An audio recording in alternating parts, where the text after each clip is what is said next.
اہل حدیث کا باطل اور غلط عقیدہ ہے نعوذ باللہ کہ اللہ بذاتی ہی یعنی فزیکلی صرف اور صرف عرش پر موجود ہے اور کہیں نہیں ہے، جبکہ اللہ تعالی جسم اور کسی بھی جگہ میں ہونے سے بالکل پاک ہے۔ یقین نہیں آتا؟ آئیے دیکھیں۔ جسم وہ رہتے ہیں فزیکلی اوپر ہے، ان کا علم ساری جگہ ہے، بلکہ ہر جگہ ہے، اوپر کے ہر جگہ ہے، علم ساری جگہ ہے، علم اور ان کا پاور، ان کی قوت ساری جگہ ہے، لیکن ہے تو اوپر، تو گھر جسم وہ رہتے ہیں فزیکلی اوپر ہے۔ مسلمانوں کے عقیدے کے خلاف اہل حدیث فرقہ نے اپنا عقیدہ ثابت کرنے کے لیے امام اعظم ابو حنیفہ رحمۃ اللہ علیہ کا سہارا لینے کی کوشش کی ہے۔ آئیے دیکھتے ہیں کہ اہل حدیث فرقہ کے اسکالرز کا اس بارے میں کیا کہنا ہے۔ اب امام ابو حنیفہ کی تقلید عقیدے میں کیوں نہیں کرتے؟ اس لیے کہ اللہ کے بارے میں امام ابو حنیفہ رحمۃ اللہ علیہ کا عقیدہ بالکل واضح تھا۔ شرح عقیدہ طحاویہ میں جو حنفیوں کی کتاب ہے، اس میں سند پہنچائی جاتی ہے امام ابو حنیفہ تک۔ کہتے ہیں امام ابو حنیفہ رحمۃ اللہ علیہ فرماتے ہیں کہ جو آدمی یہ کہے مجھ کو معلوم نہیں اللہ عرش پر ہے یا اللہ زمین پر ہے، مجھے معلوم نہیں اللہ کہاں ہے، کہا جس آدمی کا یہ عقیدہ ہے وہ آدمی دائرہ اسلام سے خارج ہے۔ کہا کیوں؟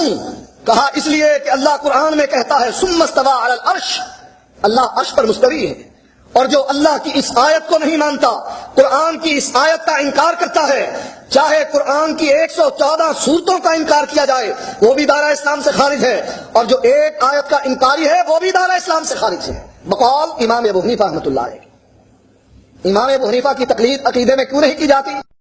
میں حیران ہوتا ہوں کہ اس دلیل کے بعد بھی وہ انکار کرتے ہیں۔